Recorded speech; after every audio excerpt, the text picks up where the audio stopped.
बिल्कुल। हाँ, तो बिल्कुल एकदम ठीक बोल रही हो नीतू कि भाई कूटम बीजम फलम, तो मतलब कुछ हम उसी चीज का बीज डाल रहे हैं, यानी कि हम कुछ कर्म कर रहे हैं तो उसका बीज डाल रहे हैं। एक फाइल हमारा खुल गया, उसमें वो कर्म का वो अकाउंट एक्यूमुलेट हो रहा है, और उसका फल हमको आगे जाके मिलेगा। और कुछ पहले के कर्मों, जिसके कर्म किए हुए हैं, जिसका जिसका अकाउंट बना हुआ है, उसकी अलग फाइल बनी हुई है, उसके फल हमको अभी मिल रहे हैं। और कुछ हमारे करेंट में ही कुछ कुछ कर्म के फल हाथों हाथ हमको मिल जाते हैं। तो जैसा ये ही, जैसे कि हम लोग अगर ट्रैफिक का रूल अगर तोड़ते हैं तो कभी कभी तो पुलिस हम लोग को तुरंत देख लेता है, तो हाँ, फाइन वो डांटता है या जो भी फाइन करता है। कभी कभी वो बाद में हम लोग को बुलाता है, उसका फाइल बन जाता है, ऑफिस में आके हम लोग को जमा करना पड़ता है। वैसे ही ये चलता है। हरे कृष्णा, एकदम ठीक। कि भाई कहीं स्पॉट फाइन हो जाता है, और कभी हम अभी वायलेशन करके निकल गए, लेकिन 3 दिन बाद पता चलता है, नोटिस आता है कि अरे तुम तो उस दिन ये वायलेशन किए थे। और कभी हमारे पास नोटिस आता है तो पता चलता है कि अरे 6 दिन पहले मैंने ये वायलेशन किया हम्म। था।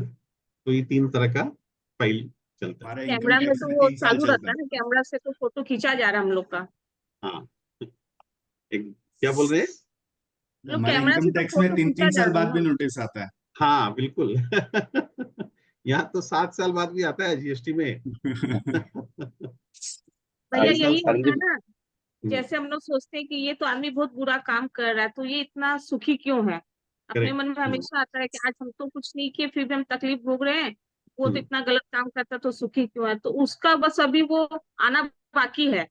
करेक्ट। जिस दिन आएगा तो क्या होगा भगवान जाने, लेकिन उसका अभी आना बाकी है। हाँ, और सुख भी क्या है मुझे कि हम लोग, हाँ सॉरी, बोलिए बोलिए। मेरा एक प्रश्न था कि आपने यहाँ पे बताया कि सभी धर्मों का त्याग कर, इसका क्या हाँ, तात्पर्य है? हाँ बिल्कुल एकदम आएंगे, अभी उसमें भी आते हैं। तो अभी हम लोग ये जो अकाउंट वाले एक बार बात करें तो उसके बाद उसमें भी आते हैं। तो ये जो अभी क्या बोलने जा रहे थे। हाँ, ये जो सुख जो हम लोग को अपेरेंटली लग रहा है कि वो इतना सुखी क्यों है, इतना गलत काम करके भी, तो उस सुख का परिभाषा भी बहुत सब्जेक्टिव है ना। हम लोग को लग रहा है कि अरे उसके पास बहुत पैसा है तो इसका मतलब वो बहुत सुखी है, या बहुत बड़ा घर है तो इसका मतलब बहुत सुखी है, या बहुत बड़ी गाड़ी में चढ़ रहा है इसका मतलब बहुत सुखी है। तो एक्चुअली तो ऐसा है नहीं। वो तो हम लोग क्या बोलते हैं कि भी कुछ जो टेम्पोररी, कोई चीज से, कोई दुख से अगर हमको रिलीफ मिलता है तो हमको लगता है कि हमको सुख मिल रहा है। हाँ, जैसे कोई शराब पीता है, हाँ, शराब पी के बोलता है अरे लाइफ में क्या मजा है। तो एक्चुअली क्या मजा है कि वो शराब पिया तो 1 घंटा 2 घंटा नशे में रहा, तो वो सारे गम भूल गए। तो गम भूल गए तो लग रहा है कि हम सुखी हो गए, लेकिन वो गम भूलने से इसका मतलब ये थोड़ी कि गम चला गया। तो वो तो अपनी जगह ही। तो इसलिए एक तो सुख का परिभाषा भी बहुत सब्जेक्टिव है कि सुख हम लोग सुखी हो गया ऐसा नहीं है। जो लग रहा है वो ऐसा नहीं है। हम लोग बोलते हैं ना, 4 त्रुटि सब में होती है, तो उसमें एक है भ्रम होना। हम सबको भ्रम होता है, इल्यूजन होता है। हम लोग इल्यूजन होते हैं कि भाई हमको बहुत कुछ है, जो हम लोग ऐसे जो देखते हैं, जिस तरीके से देख रहे हैं उसको, वो एक्चुअली वैसा है नहीं जैसा हम उसको देख रहे हैं। वो है कुछ और हम लोग उसको देख कुछ और रहे हैं। तो वो भ्रम होना। गलतियां करना, हम में से हर कोई गलती करता है, मिस्टेक हर किसी से होता है। गलतियां करना, भ्रमित होना, धोखा देना, चीटिंग की प्रोपेंसिटी हम में हर में है। चाहे दूसरों के साथ चीटिंग करें या खुद के साथ। दूसरों से ज्यादा इंपॉर्टेंट है कि हम खुद के साथ चीट कर रहे हैं। ये जो अभी हम लोग बात किए कि शराब पी के और वो सोच रहा है कि सुखी हो गया, तो अपने आप को चीट कर रहे हैं। तो धोखा देना, हम लोग बहुत तरीके से अपने आप को समझाते हैं। तो समझाते मतलब कि हाँ हम जो कर रहे हैं ये सही कर रहे हैं, वो एक्चुअली धोखा है। तो और अपूर्ण इंद्रियां, हमारी जो सेंसेस है वो इनकम्प्लीट है। तो हम बहुत कुछ देख नहीं पाते, बगल के कमरे में या मेरे कमरे से बाहर क्या हो रहा है मैं देख नहीं पा रहा हूँ। तो दूर तक और क्या देखेंगे। तो हमारी इंद्रियां बहुत लिमिटेड कैपेसिटी की। तो ये सब कमी है। तो ये जो भ्रम होना एक कमी है हम सब में। और ये भ्रम हमको होता है कि हम सुखी हो। तो एक्चुअली वो सुखी, ये परमानेंट सुख नहीं है। ये जो अभी नीतू बताई कि भाई या तो हम पुराने कर्मों का कुछ फल भोग रहे हैं, या अभी के कुछ कर्म है जिसके आगे भोगने पड़ेंगे, अभी तुरंत नहीं भोग रहे, और कुछ का तो हाथों हाथ स्पॉट फाइन की तरफ से हो जाता है। तो ये एकदम बहुत सही है कि भाई हमारे जो कर्मों के फल है उसको हमको भोग। तो यानी कि अल्टीमेटली क्या बात हुआ कि हम जो करते हैं, करने के बाद उसका फल कैसा होगा, ये पूरा अकाउंट भगवान के पास है, और वो उसके हिसाब से हमको फल देंगे। तो इसीलिए अल्टीमेटली वो उनके हाथ में है। तो हमको ये ध्यान में रख के करना पड़ेगा, चलना पड़ेगा कि भाई सब कुछ उनके हाथ में है। तो ये हुआ जो अभी संदीप जी बताए कि हमको कर्म छोड़ना नहीं है। कर्म तो हमको सब कुछ करते रहना है, केवल जोड़ना है। हम लोग एक लाइन में बोलते हैं कि छोड़ना कुछ भी नहीं है, केवल जोड़ना है। तो क्या छोड़ना नहीं है? अपने कर्मों को छोड़ना नहीं है। और कर्म भी कैसे होने चाहिए भगवान वो सब भी बता चुके। कर्म, अकर्म, विकर्म वो सब डिस्कशन हुआ। हम लोग सकाम कर्म, निष्काम कर्म वो सब डिस्कशन हुआ। भक्तिमय कर्म ये सब डिस्कशन हुआ। तो वो सब के बाद किस तरह के कर्म करने वो हमको करना है।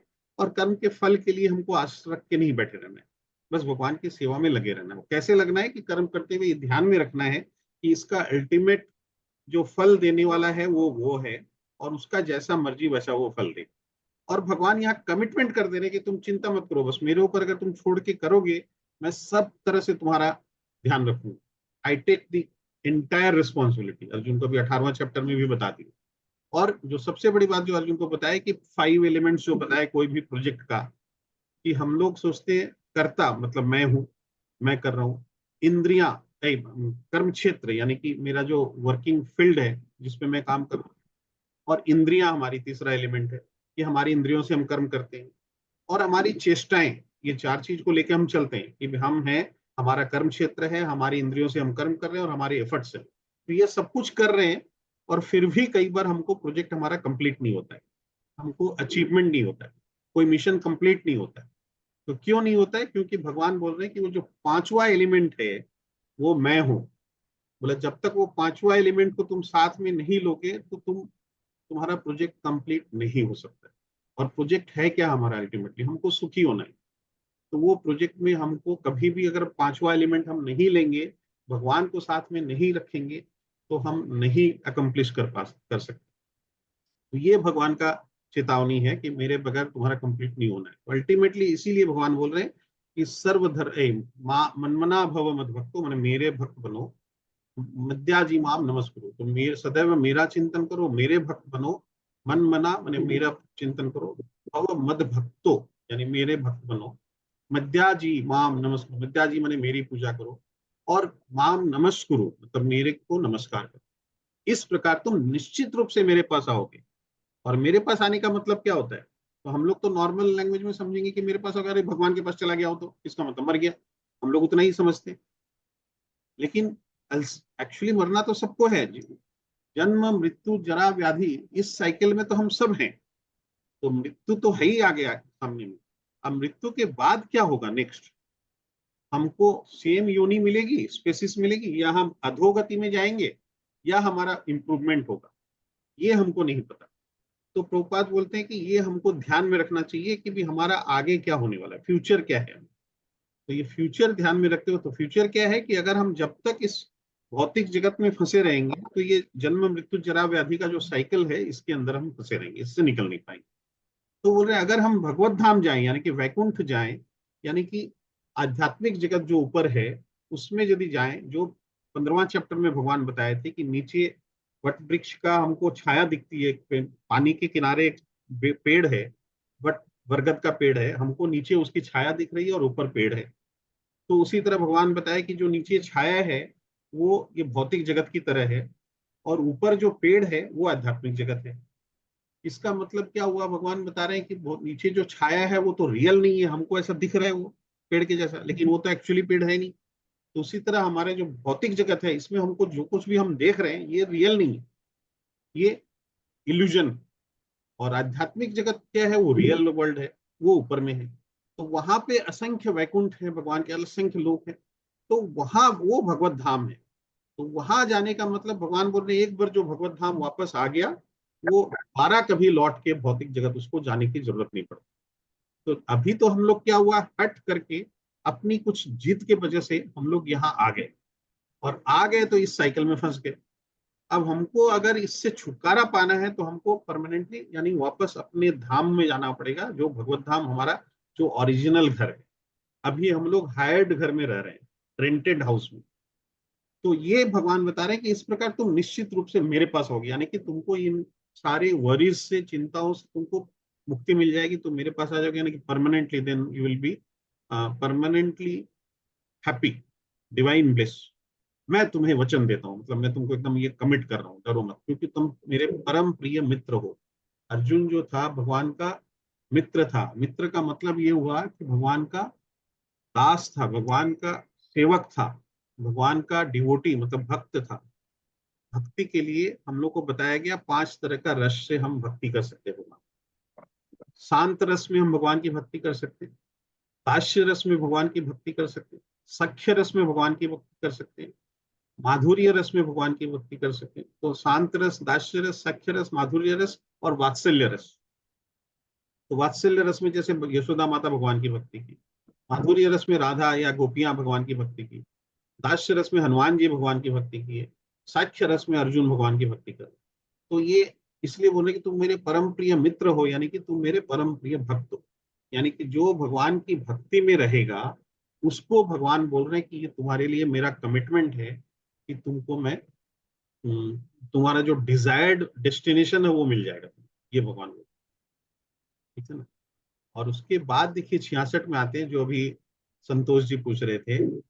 तो 66 में क्या है, भगवान बोले समस्त प्रकार के धर्मों का परित्याग करो और मेरी शरण में आओ। तो ये समस्त प्रकार के धर्म कौन से हैं, ये सवाल उठता है कि समस्त प्रकार के धर्म कौन से। तो बताइए संदीप जी, आप कुछ बताइए अगर आपको कुछ याद हो तो। अमृता माता जी आप कुछ बताइए।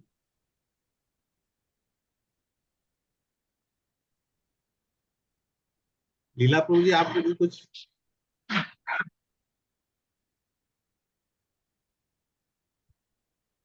मेरी आवाज आ रही है ना। हाँ हाँ, एकदम क्लियर आ रही है। तो देखिए, और समस्त प्रकार के धर्म, पूरी भगवत गीता का हम लोग अभी 18वां चैप्टर में है। टोटल 18 चैप्टर है भगवत गीता, और 18वां में हम लोग हैं। इस चैप्टर का नाम ही प्रभुपाद ने दिया उपसंहार, यानी कंक्लूजन। कंक्लूजन। तो 17 चैप्टर में जो डिस्कशन हुआ उसका कंक्लूजन चल रहा है। तो 17 चैप्टर से भगवान पूरा डिस्कशन करते आए। क्या डिस्कशन करते आए, तो हम लोग बोले थे ये 18 चैप्टर्स को 3 पार्ट में डिवाइड किया जाता है। पहला 6, दूसरा 6, तीसरा 6। पहला 6 चैप्टर में है कर्म योग, यानी भगवान कर्म के बारे में बताते हैं। अगले 6 चैप्टर में है भक्ति योग, यानी भगवान भक्ति के बारे में बताते हैं। और उसके बाद वाले 6 चैप्टर में है ज्ञान योग, यानी भगवान भक्ति से जुड़ा पूरा ज्ञान देते हैं। तो पहले जो 6 चैप्टर्स हैं उसमें कर्म योग में भगवान ने अलग अलग, मान योगा लैडर हम लोग उसको बोलते हैं। योगा लैडर मतलब योग की सीढ़ियां हैं, अलग अलग सीढ़ियां। तो वो क्या सीढ़ियां हैं, तो सबसे पहले भगवान बताते हैं सकाम कर्म के बारे में। उसके बाद भगवान बताते हैं निष्काम कर्म योग के बारे में। तो सकाम कर्म, निष्काम कर्म योग, उसके बाद ज्ञान योग, उसके बाद ध्यान योग, उसके बाद भक्ति योग आता है। तो ये जो सकाम कर्म है, सकाम कर्म में हम लोग कर्म करते हैं कुछ पाने की इच्छा से। सकाम माने कामना के साथ कर्म करते हैं। उसके बाद है निष्काम कर्म, यानी कि कर्म कर रहे हैं लेकिन कामना नहीं है, यानी कि अटैचमेंट नहीं है। तो पहला है अटैचमेंट के साथ, दूसरा है विदाउट अटैचमेंट, लेकिन दोनों ही कर्म है। उसके बाद है ज्ञान योग, यानी कि केवल ज्ञान। कुछ लोग खाली ज्ञान लेते हैं और ज्ञान लेके उनको ये समझ में आता है कि उनको ये ज्ञान मिल जाता है कि भाई कर्म करेंगे तो हम कर्म के बंध फल मिलेगा हमको, उसको भोगने के लिए हमको इसी जगत में रहना पड़ेगा। क्या क्या होता है, सकाम कर्म और निष्काम कर्म दोनों में ही चूंकि हम कर्म कर रहे हैं, भगवान बोले हैं कि जो भी कर्म करोगे उस कर्म का फल तो तुमको मिलेगा। तो कर्म और कर्म किए बगैर तुम रह भी नहीं सकते हो, भगवान बोल रहे हैं। तो कर्म करेंगे, कर्म का फल मिलेगा। तो हमको अगर सकाम कर्म करेंगे, जैसे हम लोग बोलते हैं कि मान लीजिए कि कोई भूखा है तो उसको खाना खिलाओ। हम लोग ऐसा करते हैं कि भूखा है उसको खाना, चलो लंगर लगाते हैं, खाना खिलाते हैं। साथ में हम लोग क्या करते हैं, उसका फोटो खिंचवाते हैं, सोशल मीडिया में डालते हैं, अखबार वाले को बुलाते हैं कि मैंने 50 लोगों को खाना खिलाया, या दुर्गा पूजा हम लोग कर रहे हैं वहां पे हम 200 लोगों को साड़ी बांट रहे हैं। तो इस तरह से हम लोग बहुत कुछ करते हैं। इसको बोलते हैं सकाम कर्म। क्या है सकाम कर्म, कि कुछ कामना कर सकते हैं कि हम कुछ कर रहे हैं, उसका हमको कुछ फल चाहिए, कि हमको थोड़ा पब्लिसिटी चाहिए, हमको ये चाहिए, तो वो हमको मिलेगा। अगर हम अच्छा काम किए तो ऑब्वियसली प्रेस वाला भी उसको छापेगा कि हाँ आपने यहाँ पे ये किया, तो उसका फल भी हमको मिलेगा। लेकिन वो कामना, उससे हमारी मुक्ति नहीं हो रही है, उससे हमको जो डिजायर्ड रिजल्ट है वो नहीं मिल रहा, जो अल्टीमेटली। फिर है निष्काम कर्म, यानी कि हम कर्म कर रहे हैं लेकिन हमको ठीक है अभी पब्लिसिटी नहीं चाहिए हमको, यानी कि दान कर रहे हैं, तो वो भी अच्छा है। तो लेकिन उसमें भी क्या होगा, हमको इन दोनों का फल तो मिलेगा। और फल मिलेगा मतलब क्या होता है, उस फल को हमको ही भोगना है। और अगर हमको भोगना है तो हम कहाँ भोगेंगे? इसी भौतिक जगत में हम उसको भोगेंगे। तो यानी कि इसी मटेरियल वर्ल्ड में, इसका मतलब जो जन्म मृत्यु जरा व्याधि, इसका जो साइकिल है, इसमें हम फंसे रह जाएंगे। जन्म क्या है? बर्थ। मृत्यु है डेथ। और जरा मतलब बुढ़ापा। और व्याधि यानी बीमारी। तो ये कोई भी आदमी चाहे कुछ भी करे, इन चार चीजों से किसी को छुटकारा नहीं मिल सकता। बुढ़ापा उसको आएगा ही, बीमारी उसको होगी, कोई ना कोई बीमारी कभी कुछ कभी कुछ लगा ही रहता है। और तीन तरह के जो ताप हैं भौतिक जगत में, ये सब भौतिक जगत के खास विशेष लक्षण है कि भौतिक जगत में क्या है जो आध्यात्मिक जगत में नहीं है। जन्म मृत्यु जरा व्याधि यहाँ है जो वहां नहीं है। तीन प्रकार के ताप है। क्या है तीन प्रकार के ताप? याद है आप लोगों को कुछ? आदि दैविक, आदि भौतिक और आध्यात्मिक। आध्यात्मिक, हरि वो। तो अधिदैविक ताप मतलब जो ऊपर से आता है। दैविक मतलब दैवी शक्ति से आता है, यानी कि ऊपर से, यानी कि आंधी तूफान बारिश इस टाइप के जो नेचुरल कैलेमिटीज है, उससे हमको बहुत तरह का नुकसान होता है, लेकिन वो हमारे हाथ में नहीं है। तो उसको बोलते हैं अधिदैविक ताप। लेकिन ये सब भौतिक जगत में, आध्यात्मिक जगत में नहीं। अधिभौतिक, अधिभौतिक यानी कि अगल बगल से जो हमको प्रॉब्लम्स क्रिएट होता है। कोई मेरे रिश्तेदार से तकलीफ हो सकता है, मेरे कोई पड़ोसी से तकलीफ हो सकता है, मेरा कोई दोस्त से झगड़ा हो सकता है, इस तरह से, या कोई कीड़ा मकोड़ा काट लिया, या और कोई जानवर अटैक कर दिया। अभी हम लोग देख रहे थे न्यूज में कि भेड़िया अटैक कर दिया यूपी में, बरिच में। तो कई तरीके से ये आ सकता है। तो ये अधिभौतिक ताप। और आध्यात्मिक ताप जो हमारे अंदर से आता है, यानी ऊपर से, बाहर से, अगल बगल से, और अंदर से। अंदर से यानी कि हम अपने मानसिक पीड़ा में भुगत रहे हैं, कि कोई डिप्रेशन में चला जाता है, कोई कोई भी कारण से। तो ये तीन तरह के ताप हैं, ये सब भौतिक जगत में है, जो कि आध्यात्मिक जगत में नहीं है। तो ये जो इतना तरह का प्रॉब्लम्स है, ये हमको भोगना ही पड़ेगा। तो इसीलिए हम लोग ये जो बात कर रहे थे कि सकाम कर्म या निष्काम कर्म दोनों ही कर्म है। कर्म से हमको कर्म का फल बनता है, और वो फल भोगने के लिए, यानी कि इसको बोलते हैं हम लोग कर्म फल का बंधन में बंधना, बॉन्डेज, मटेरियल बॉन्डेज। ये जो जो भी कर्मा है वो हमारा मटेरियल बॉन्डेज का रीजन बनता है। तो हमको भौतिक बंधन में बंधे रहते हैं। उसके बाद आता है ज्ञान। ज्ञान योग में क्या होता है? लोग ज्ञान में माने ज्ञानी, एक्चुअली जिसको ज्ञान मार्ग बोलते रहते हैं। ज्ञान योग तो अलग हो गया, ज्ञान मार्ग मतलब कुछ लोगों को ये ज्ञान हो जाता है कि अगर हम कर्म करेंगे तो कर्म फल के बंधन में बंधेंगे, और कर्म फल के बंधन में उनको बंधना नहीं है, ये उनको पता है। तो इसलिए वो लोग कर्म ही नहीं करते। और कर्म नहीं करते तो उनकी और और गति खराब होती है, क्योंकि कर्म के अगर बंधन नहीं बंधेंगे तो वो मटेरियल वर्ल्ड में रह नहीं पाएंगे। और आध्यात्मिक जगत अगर जाना है तो उसको भगवान की भक्ति करनी होगी। भक्ति के बगैर भगवान बोल रहे हैं मेरे जगत में तुमको जगह नहीं मिलेगी। ये भी सही है। तो अब क्या करेंगे? वो भौतिक जगत से बाहर निकल जाते हैं, आध्यात्मिक जगत में वैकुंठ उनको मिलता नहीं है। तो ब्रह्म ज्योति बोलते हैं। ब्रह्म ज्योति यानी क्या होता है? भगवान के शरीर से निकली ज्योति निकलती है, उससे पूरा आध्यात्मिक जगत आकाशित होता है, प्रकाशित होता है। तो वो ज्योति में जाके लटक जाते हैं। तो उनको वैकुंठ में जगह नहीं मिलती है और भौतिक जगत में भी नहीं है, तो वो बीच में जाके लटक जाते हैं। इसको बोलते हैं स्पिरिचुअल सुसाइड। ये ऐसी सिचुएशन में पहुंच जाते हैं। तो ये हुआ ज्ञान मार्ग। उसके बाद है ध्यान। तो ध्यान में भी भगवान ने हमको बताया कि भी ध्यान किस तरह से करना है। हम लोग जो बैठ के, जिसको योगा हम लोग बोलते हैं, मेडिटेशन बोलते हैं, कि दोनों पाँव को मोड़ के, दोनों हाथ को सीधा रख के, रीढ़ की हड्डी को सीधा करके बैठो, अपने दोनों आंखों के बीच में, भौहों के बीच में ध्यान को केंद्रित करो। भगवान ये सब प्रोसेस बताए। तो ये सबसे क्या होगा? हम लोग उस प्रोसेस में परमात्मा को देख सकते हैं, यानी कि भगवान को ही परमात्मा के रूप में देख पाते हैं। भगवान ने बताया तीन तरह से। पुरुषावतार में भगवान ने हमको बताया कि तीन तरह का पुरुषावतार है। महाविष्णु या कर्णोदक्षाय विष्णु, दूसरा है गर्भोदक्षाय विष्णु, तीसरा है क्षीरोदक्षाय विष्णु। तो क्षीरोदक्षाय विष्णु के रूप में भगवान बोले मैं प्रत्येक जीव के हृदय में परमात्मा के रूप में विराजमान हूं। तो हम लोग अगर ध्यान योग में जाते हैं तो अंतर में हम अपने अंदर में परमात्मा का दर्शन कर पाते हैं। बट परमात्मा जो है वो भगवान का निराकार रूप, भगवान का साकार रूप नहीं। तो भगवान बोले मेरे को तीन स्टेजेस में जाना जा सकता है, ब्रह्म रूप में, परमात्मा के रूप में, और स्वयं भगवान के रूप में। तो ब्रह्म रूप में यानी कि ये जो विशाल निर्विशेष निराकार ब्रह्म हम लोग देख पाते हैं, ये बड़े बड़े पहाड़ हैं, नदियां हैं, या पेड़ पौधे हैं, या इतने तरह के जो डाइवर्सिटी हम लोग देखते हैं बाहर में, ये है ब्रह्म रूप भगवान का। और दूसरा है परमात्मा रूप, जो हमारे अंदर में हृदय में बैठे हैं भगवान, वो भी निराकार रूप है। तो ब्रह्म रूप और परमात्मा रूप, ये दोनों भगवान का निराकार रूप है। यानी कि अगर हम भगवान को ब्रह्म रूप में रियलाइज करते हैं या हम भगवान को परमात्मा के रूप में रियलाइज करते हैं, तो हमारा भगवान से कंप्लीट परिचय नहीं होता है, यानी भगवान को हम पूर्ण तरीके से नहीं जान पाते।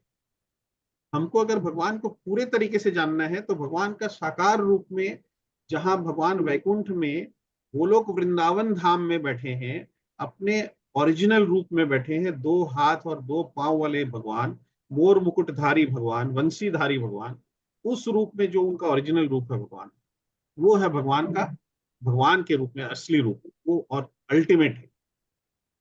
तो ध्यान में क्या होता है कि हम लोग भगवान का परमात्मा के रूप में दर्शन कर पाते हैं, लेकिन भगवान का डायरेक्ट दर्शन नहीं कर पाते, तो इसलिए वो भी इनकम्प्लीट है। तो ये जो सारे प्रोसेसेस भगवान बताए, उसके बाद लास्ट में भगवान बताते हैं 6 चैप्टर के लास्ट श्लोक में कि अर्जुन, ये जितना भी योग है, तो सकाम कर्म योग, निष्काम कर्म योग, ज्ञान योग, ध्यान योग, बोले ये सबसे श्रेष्ठ है भक्ति योग। भगवान बोल, जो भक्ति योग का योगी है वही सर्वश्रेष्ठ योगी है, भगवान खुद बोल रहे हैं 6 चैप्टर के लास्ट श्लोक में। और उसके बाद 7वां से लेके 12वां तक भगवान पूरा भक्ति योग का वर्णन करते हैं। तो ये जो योग है, सकाम कर्म, निष्काम कर्म, ज्ञान, ध्यान, भक्ति, ये सब अलग अलग धर्म है। धर्म का मतलब ये नहीं हिंदू, मुस्लिम, सिख, ईसाई, बौद्ध, ये नहीं। ये तो पहले ही क्लियर हो गया कि ये धर्म नहीं है, हम लोग इसको धर्म समझते हैं। धर्म का मतलब क्या होता है, आप लोग में से कोई बताइए। धर्म परम तो एक परम ही ब्रह्म है, का ज्ञान, सनातन धर्म। हाँ, लीलापुर जी बताइए। परम ब्रह्म का ज्ञान, भगवान का ज्ञान, अनेक प्रकार के जो आश्रम है उनका है, वर्णों का ज्ञान, संन्यास का ज्ञान, अनासक्ति, इंद्रिय संबंध का संयम इत्यादि जो ज्ञान बताए हैं, हाँ वो सब धर्म मतलब समझा जाता है। हाँ और वास्तव में क्या, भगवान कृष्ण की पूजा करना और धर्म के हिसाब से करना, भगवान के लिए ही भक्ति करना, भगवान को पाने के लिए करना, ये वास्तव में ध्यान है, वास्तव में जो है, इससे ही परमात्मा की प्राप्ति हो सकती है। देखिए, हरे कृष्ण। धर्म, धर्म जो शब्द है, इसका प्रॉपर मीनिंग समझना चाहिए हम लोग को। अमृता माता जी, आप बताएंगे।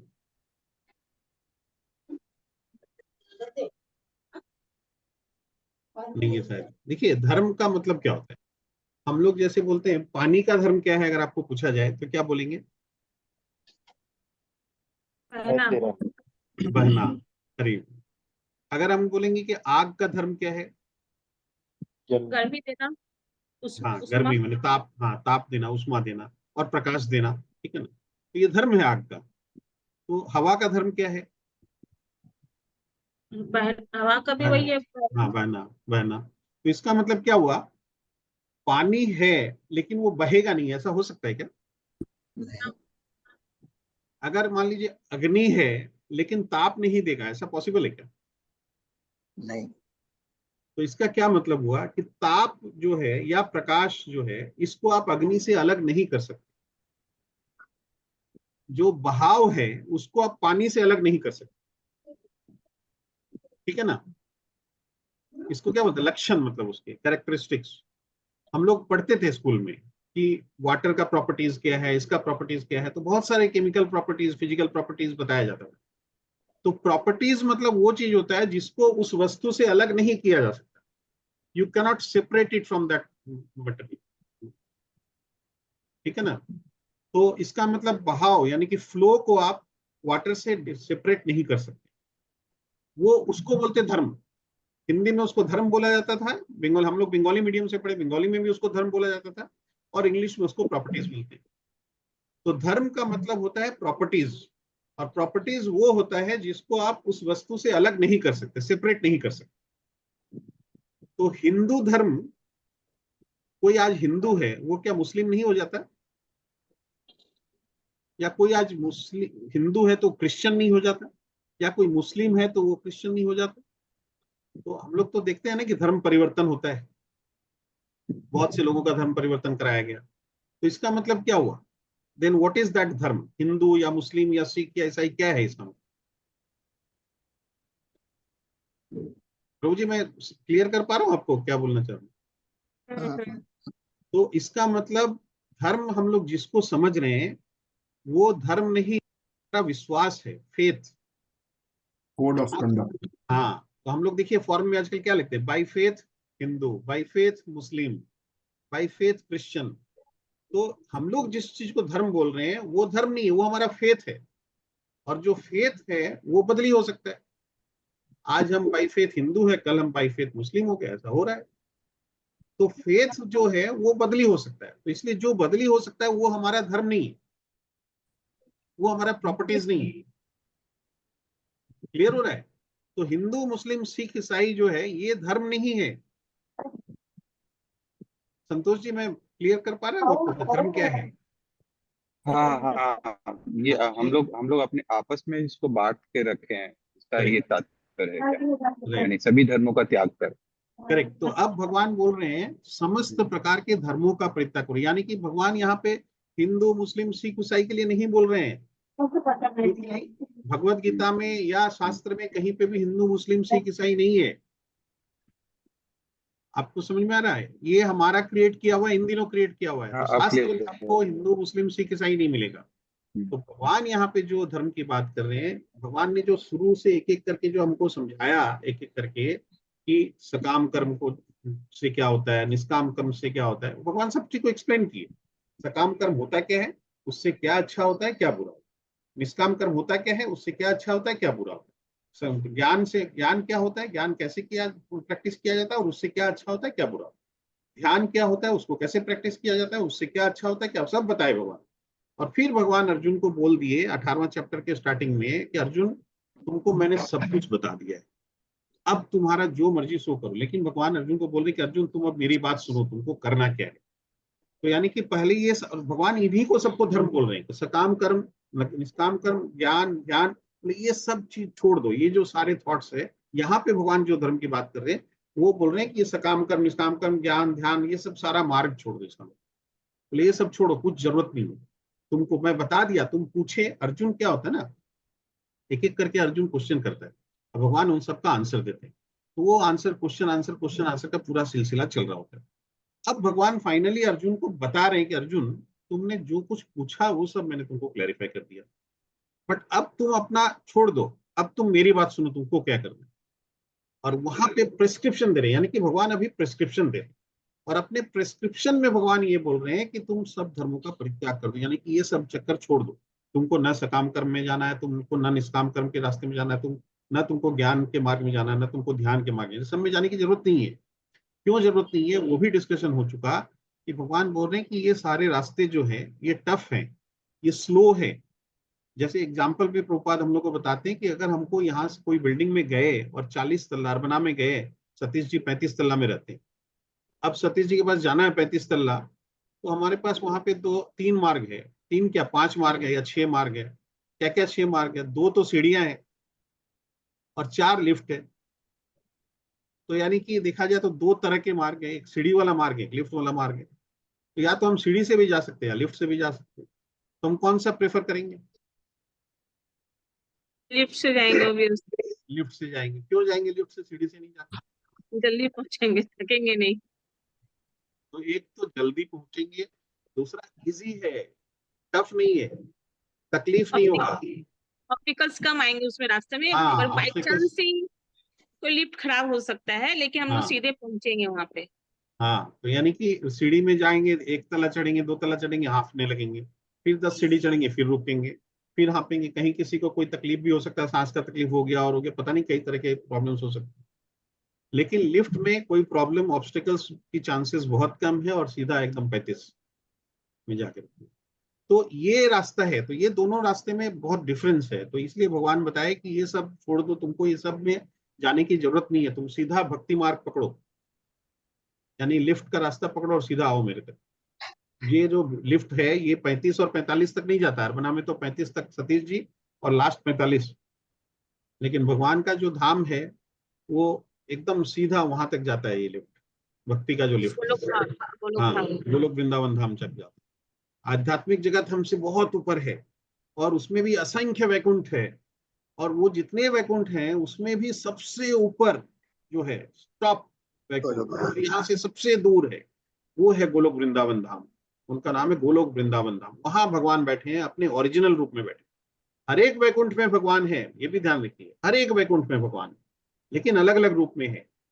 भगवान का एक्सपेंडेड रूप है, कहीं पे भगवान राम के रूप में बैठे हैं, कहीं पे भगवान नरसिंह के रूप में बैठे हैं, कहीं पे भगवान किसी और रूप में बैठे हैं। लेकिन वो ओरिजिनल जो गोलोक वृंदावन धाम है, वहां पे भगवान अपना ओरिजिनल रूप में बैठे। तो इसलिए यहाँ पे भगवान बोल रहे कि समस्त प्रकार के धर्मों का परित्याग करो और मेरी शरण में आओ। बस तुमको खाली सरेंडर करना है मेरे को। सर्वधर्मान परित्यज्य मामेकम शरणम व्रज। मेरी शरण में आ जाओ। शरण में आने का मतलब भगवान को सरेंडर करना। सरेंडर करने का क्या मतलब होता है? लीला प्रभु जी, आप कुछ बताइए, सरेंडर करने का क्या मतलब हुआ कि मेरी शरण में आ जाओ, इसका क्या मतलब? उनको और कोई काम नहीं है, भगवान की भक्ति करो, भगवान का पूजा करो, ये करो, तो उसके हिसाब से कुछ अपने को सरेंडर कर दो, भगवान की शरणागति हो जाओ कि हमारा और कोई नहीं है, जो कुछ हो सब तो प्रभु आप हमारे हो और हम आपके हैं। ये शरणागति जो ले लेंगे, शरणागति जब तक नहीं पाएंगे तब तक कुछ नहीं कर सकेंगे, तब तक भगवान की प्राप्ति होना डिफिकल्ट है। अरे हरे इसको थोड़ा सा हर अगर में हम लोग, हाँ हाँ केंद्र में बोलो। भगवान को रखना। हम जो भी काम करते हैं भगवान को सामने रख के करना है। घर में भी रह रहे हैं तो बोलना भगवान के घर में रह रहे हैं, मैंने ऐसे करके भगवान को अपनी इंद्रियों से जोड़ना, तो शरणागति अपने आप होने लगेगी धीरे धीरे। अरे मतलब आप लोग एकदम ठीक बोल रहे हैं। हम इसको थोड़ा दूसरे ढंग से खाली बोलना चाह रहे हैं कि इसको थोड़ा लॉजिकली साइंटिफिक वे में बात करें तो भगवान की शरणागत होने का मतलब ये होता है कि हमको भगवान से कनेक्ट होना। कनेक्ट होने का मतलब ये होता है कि हमको अपना ओरिजिनल रूप के बारे में जानना, अपने बारे में जानना। हाँ, तो जो हम लोग एक किताब पहले पढ़े थे ना कि आत्म साक्षात्कार का विज्ञान, एक बुक है आत्म साक्षात्कार का विज्ञान, the science of self realisation. क्या है ये आत्म साक्षात्कार का? तो आत्म साक्षात्कार अपने अपना रियलाइजेशन खुद के बारे में, और उसका विज्ञान, ये साइंस है। क्या है ये? वो ये है जो बेसिक 4 प्रश्न प्रभु जी हम लोग बार बार करते हैं ना। पहला क्वेश्चन ये है जिसको बोलते हैं ब्रह्म जिज्ञासा। तो प्रभुपाद बोले ना कि हम लोग इतना कुछ प्रश्न करते हैं, इतने क्वेश्चंस करते हैं अपने लाइफ में, लेकिन ब्रह्म जिज्ञासा हमको करनी चाहिए जो हम नहीं करते। वो क्या है? वो है कि हम अपने बारे में जानने की चेष्टा नहीं करते कि मैं कौन हूं। ये प्रश्न हम नहीं करते। हम बाकी बहुत से लोगों के लिए पूछते हैं। अभी हम देखें, अरे संतोष जी जायसवाल कौन है भाई आप? सतीश जी आप कौन है भाई? अच्छा पारुल आप कौन है? मतलब ऐसे करके एक दूसरे, या अच्छा ये क्या है, अच्छा ये कौन सा कपड़ा है, ये कौन से मिल का है, अच्छा ये बुक कौन सी है, या वो फ्लावर वेस कहाँ से, आवाज कहाँ से आया, ये कहाँ से आया, ये बिल्डिंग कौन बना रहा है। मैंने कितने तरह के प्रश्न हम लोग, लेकिन अपने बारे में हम लोग क्वेश्चन नहीं करते कि मैं कौन हूँ, मैं आया कहाँ से हूँ, मतलब मेरा ओरिजिन क्या है, और मेरा डेस्टिनेशन क्या है, मेरे को जाना कहाँ है, और चौथा है मेरे को करना क्या है। तो मैं कौन हूं, मैं आया कहां से हूं, मुझे जाना कहाँ है, और मुझे करना क्या है। ये जो 4 क्वेश्चंस है, ये हमारे, इसको बोलते हैं ब्रह्म जिज्ञासा। और इन चारों का उत्तर क्या है शॉर्ट में? हम लोग तो इतने साल से, 4 साल से डिस्कस कर रही है। अभी अगर शॉर्ट में बात करें तो मैं कौन हूं, इसका क्या आंसर है प्रभु जी? मैं शरीर नहीं आत्मा हूँ। मैं शरीर नहीं हूं, मैं आत्मा हूं। हम लोग देहात्म बुद्धि में फंसे हुए हैं, बॉडीली कॉन्शियसनेस में हम फंसे हुए हैं। हम लोग सब अपने आप को बॉडी समझते हैं। तो हम अगर पूछेंगे कि भाई, कोई मेरे को पूछता है कि आप कौन है, तो मैं क्या बताता हूँ? सबसे पहले बोलता हूँ मैं अरुण अग्रवाल हूँ। फिर पूछता है अच्छा आप कौन है, तो मैं बोलता हूँ कि मैं चार्टर्ड अकाउंटेंट हूँ। फिर पूछता है आप कौन है, तो बोले भाई मैं हिंदू हूँ। फिर बोलता है कौन है, तो मैं इंडियन हूँ।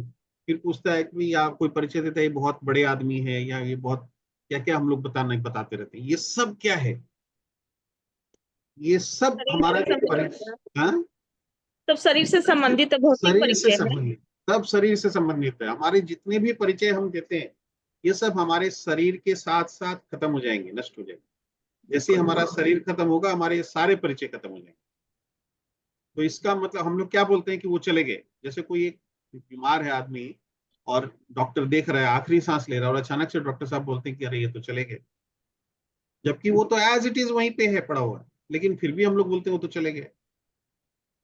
तो न उनका हाथ गया, न उनका पाँव गया, न उनका मुंह गया, न उनका कुछ भी नहीं गया, फिर भी बोलते हैं हम लोग चले गए। तो क्या चला गया फिर? चेतना चली गई। चेतना चली गई, यानी आत्मा चली गई। आत्मा चेतना से जुड़ी, चेतना आत्मा से जुड़ी हुई है। चेतना कैसे चलेगी? क्योंकि आत्मा चली गई, और यानी कि वो चले गए मतलब वो आत्मा चली गई। तो अभी क्या बोलते हैं हम लोग, इसको जल्दी नीचे उतारो, इसको जल्दी शमशान में ले जाओ, जलाओ या दफनाओ। तो यानी कि वो शरीर कुछ काम का नहीं है। जिस शरीर के पीछे हम लोग सारी जिंदगी दिए, वो शरीर असली में कुछ नहीं है, वो तो नश्वर है। तो इसीलिए वो हमारा असली परिचय नहीं हो सकता। और हम लोग क्या समझते हैं कि मैं हूं, जबकि बोलते हैं ये मेरा हाथ है, ये मेरा पाँव है, ये मेरा माथा है, ये मेरा ये, तो ये तो मेरा हाथ पाँव माथा है, लेकिन मैं तो ये नहीं हूं, इसका मतलब। तो मैं जो है मेरे हाथ से मेरे पाँव से डिफरेंट हूँ। तो वो भगवान सेकंड चैप्टर में बहुत अच्छा से बताए कि अर्जुन, देहिनोऽस्मिन् यथा देहे कौमारम यौवनम जरा तथा देहांतर धीरजता तेन मुह्यति। करेक्ट। तो ये जो, जिसको भी ये पता होता है, देहिनोऽस्मिन् यथा देहे, मतलब देहिन मतलब हम लोग जो आत्मा, यथा देहे इस शरीर में हम रहते हैं, कौमारम यौवनम जरा। कौमार मतलब पहले कुमार अवस्था में। शरीर क्या होता है, हम लोग जब बच्चा पैदा होता है तो 1 महीने का बच्चा होता है, कैसा होता है? या मान लीजिए 2 दिन का बच्चा होता है, कैसा होता है? और फिर 10 साल का जो बच्चा होता है, वो बच्चा जब 10 साल का हो जाता है तो क्या सेम रहता है क्या? फिर वो नहीं। जब मान लीजिए, फिर जब वो 30 साल का हो जाता है तो सेम रहता है क्या? और जब वो 80 साल का हो जाता है तब सेम रहता है क्या? तो देखिए इसका क्या मतलब हुआ, उसका शरीर बदल रहा है, शरीर चेंज हो रहा है उसका, ठीक है ना? लेकिन वो बंदा तो वही का वही है। हम लोग उसको, जब वो पैदा हुआ तब भी हम बोलते हैं ये मेरा लड़का है, या मेरा भाई है, या मेरा भतीजा है, या मेरा भांजा है। अब वही सेम रिलेशनशिप रहता है, लेकिन वो 10 साल, फिर 30 साल, फिर 80 साल वही बंदा है, ठीक है ना? तो यानी कि शरीर बदल रहा है।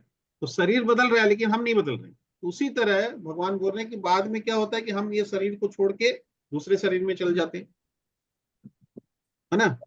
तो जैसे हम लोग ये ऋतु मतलब सीजन चेंज होता है, उसी तरह से बोलते हैं। और हम लोग बोले जीर्ण वासांसी जीर्णानि यथा विहाय तथा नवानि गृह्णाति नरोपराणि, मतलब जैसे हम लोग पुराने वस्त्र को छोड़ के, जीर्ण वस्त्रों को छोड़ के नए वस्त्र धारण करते हैं, उसी तरह तथा शरीरानि विहाय जीर्णानि अन्यानि संजाति नवाम निधि। तो हम लोग पुराना शरीर को छोड़ के दूसरे शरीर में जाते हैं।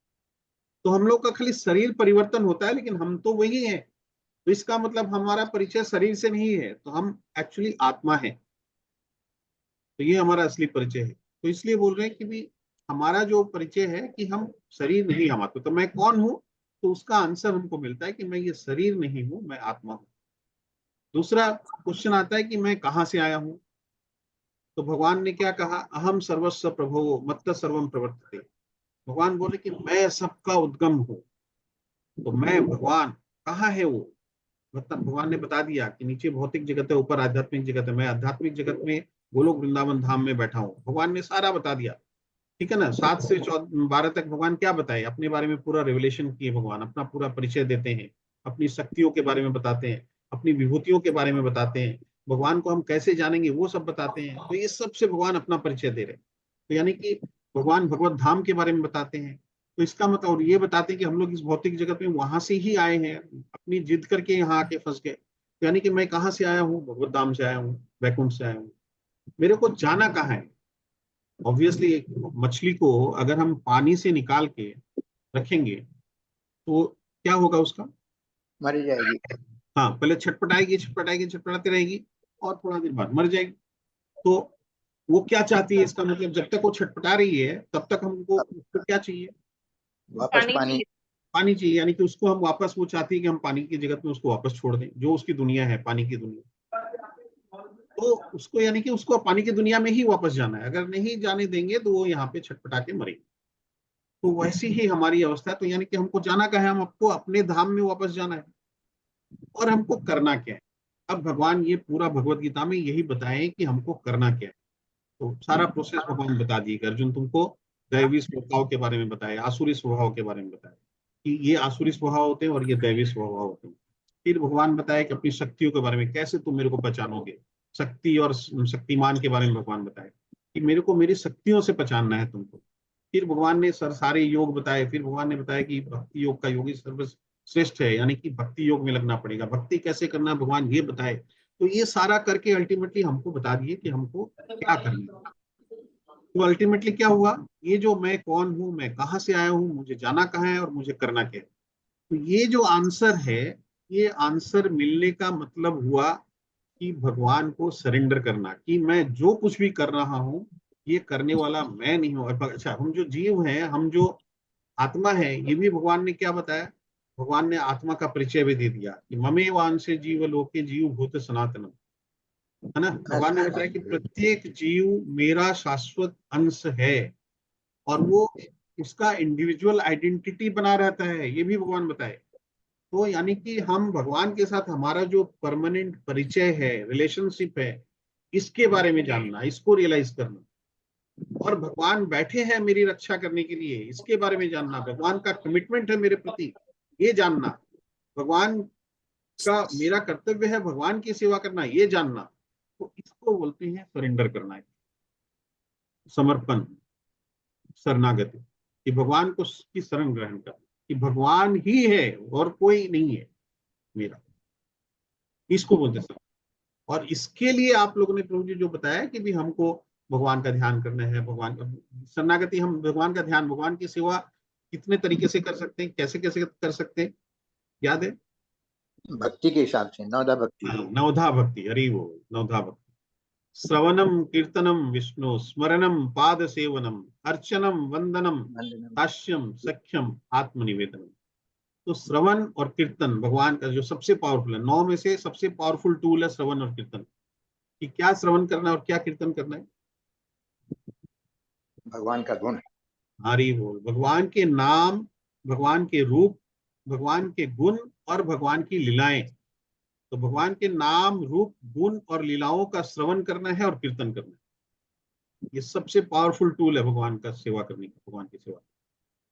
और भगवान बताए जो मेरी सेवा करता है, वो मेरे भक्तों की जो सेवा करता है वो मेरे को सबसे ज्यादा प्रिय होता है, ये भी भगवान बताए। यानी कि भगवान के भक्त, डायरेक्ट भक्त भी नहीं, भगवान के भक्तों का भक्त, यानी कि भगवान के भक्तों की अगर हम सेवा करते हैं तो वो उसमें सबसे ज्यादा खुश होते हैं भगवान।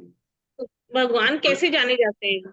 भगवान तो अपने भक्तों के माध्यम से तो जाने गए ना।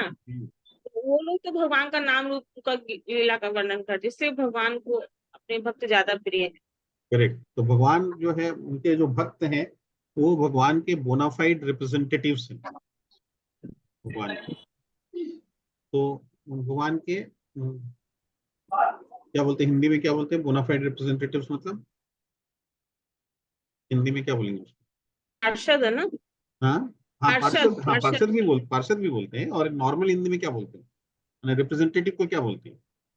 तो मीना माता जी क्या बोलते हैं? मीना माता जी आई है। मैं तुरंत ऑन की हूँ, बताइए क्या बोल रहे हैं। हरे कृष्णा। तो हरे कृष्णा माता जी, हरे कृष्णा।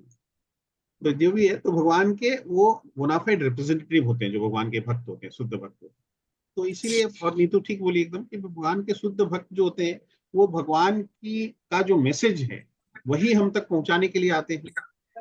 तो इसीलिए वो, और इसलिए प्रभुपाद जी भी बोले पार्षद ही थे। बोलेंगे प्रभु जी। हाँ बिल्कुल बोलेंगे पार्षद, बिल्कुल बोलेंगे पार्षद। नहीं, उनको मैं एक और महात्मा भी बोलते हैं, हाँ उनको महात्मा, महात्मा जी कहा जा हाँ सकता है। हाँ महात्मा भी बोलते हैं, बिल्कुल बोलते हैं। मैं एक नॉर्मल हिंदी खोज रहा था, एक वर्ड है मैं भूल रहा हूँ। प्रतिनिधि, हाँ, प्रतिनिधि। प्रतिनिधि, प्रतिनिधि, हरि बोल, बिल्कुल प्रतिनिधि। तो भगवान के प्रामाणिक प्रतिनिधि है, करेक्ट, प्रतिनिधि में नॉर्मल हिंदी में भी बोलते हैं ना प्रतिनिधि। तो वो भगवान के प्रतिनिधि हैं, प्रतिनिधि बन के आते, तो वो भगवान का स्पेशल मैसेंजर, दूत बन के आते। लेकिन वो हर कोई नहीं होता है।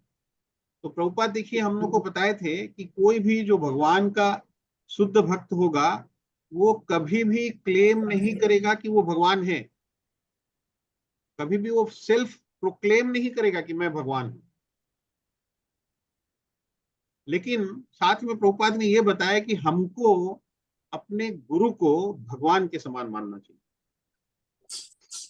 तो शिष्य जो है वो गुरु को भगवान मानेगा, लेकिन गुरु कभी भी अपने आप को भगवान नहीं मानेगा।